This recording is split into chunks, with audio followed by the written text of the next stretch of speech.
We hear a lot about low-carb diets and ketogenic diets, but what exactly is the difference? We'll explain that in this week's video. Hi, I'm Dr. Becky. I'm a college instructor of the Science of Nutrition. And I'm Dr. Keith. I'm a chiropractor in private practice for the last 26 years, and you're watching Two Fit Docs, where we turn weight loss resistance into weight loss results.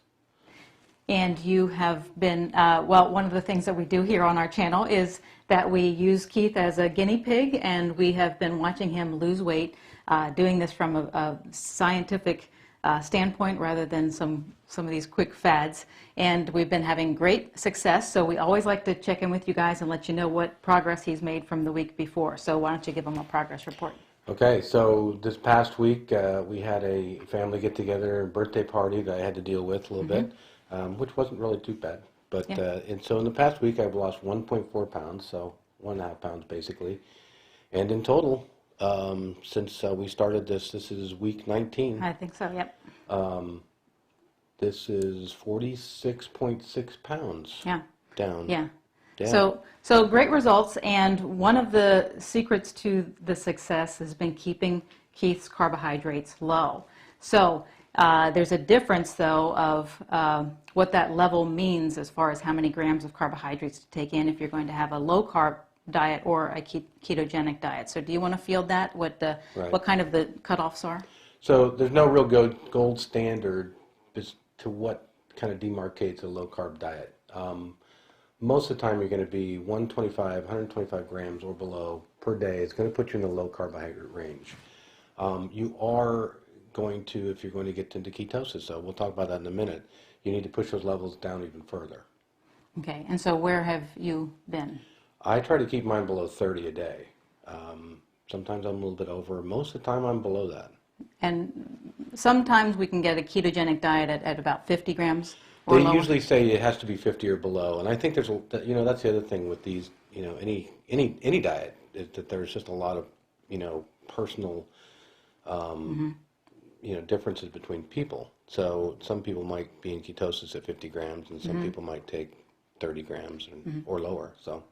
And so another big difference in just a low-carb diet compared to a ketogenic diet or a keto diet is that there is more work, I would say, put into maintaining a ketogenic diet.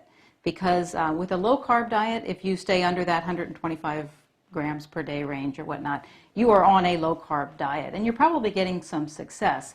But if you want to be in a ketogenic state, if you want to be on a keto diet, it does require monitoring. You do need to be checking your ketone levels, which you have done, and you need to check your blood sugar, right? Right. The only way to know if you're in ketosis is to be able to test for ketones in your body, and there you can test urine, you can test blood, and now you're being able to test breath. I think they're coming out with some monitors, but that is the thing. To say you're in ketosis, you have to be able to show that you have ketones in your your body being metabolized. Right. And so let's talk about what the advantages are of each. So on a low-carb diet, one of the reasons a low-carb diet works is because it's keeping your blood sugar and insulin levels low. So when insulin levels are low, you are able to burn fat from your fat cells. We always say insulin is the fat storing hormone. So if there's a lot of insulin in your body because you've been feeding yourself a constant supply of carbohydrates, well, then you're going to be always in the fat making state, not in the fat burning. So when you are on a low carb diet, you get periods throughout the day where your insulin levels are nice and steady and low, and that allows fat burning to go on in your body.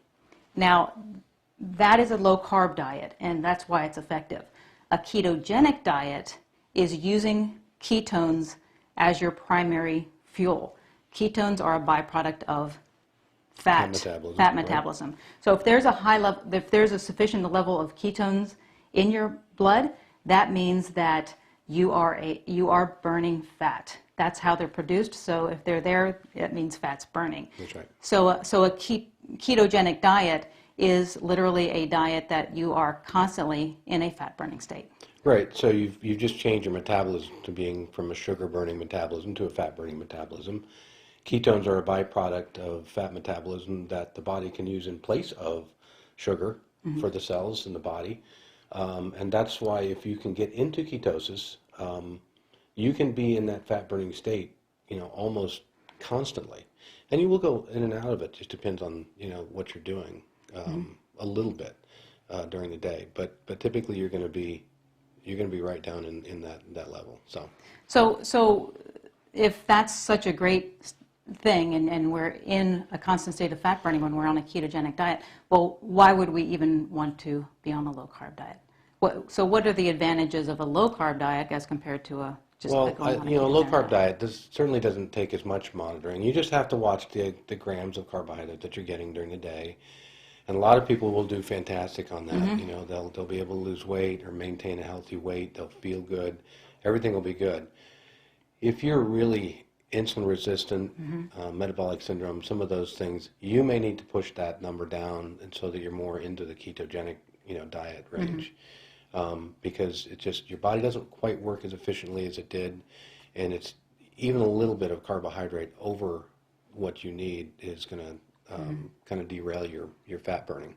So that might be how people would want to decide, do I want to just go low carb, or do I want to push it farther and go into ketosis? Right, and if you're not sure, I would start at the threshold, and then if you're not really losing, then push it down a little bit, and just kind of find where you need to be. Which is what we did with you. Right. And that is, that's a huge part of Keith's success, is kind of finding that sweet spot of how many carbs to eat, how much fat to add into the diet, where to keep protein levels, all of those types of things. So if you've been watching along and you're watching his progress and you'd like to keep up with us, well, first of all, we invite you to subscribe to our channel here. We're back every week and we give progress reports. But also we put together a starter kit that shares what Keith has been eating, specifically what he's taken out of his diet and what he's put into his diet to reach the sweet spot of carbohydrates. Right. Anything you want to add to that? No, if you want to, keep up with my progress, make sure you subscribe. Yep. And we'll be back next week and let you know where I am. Great. All right. Thanks. I didn't shave or anything. Is that okay? Yeah. Okay.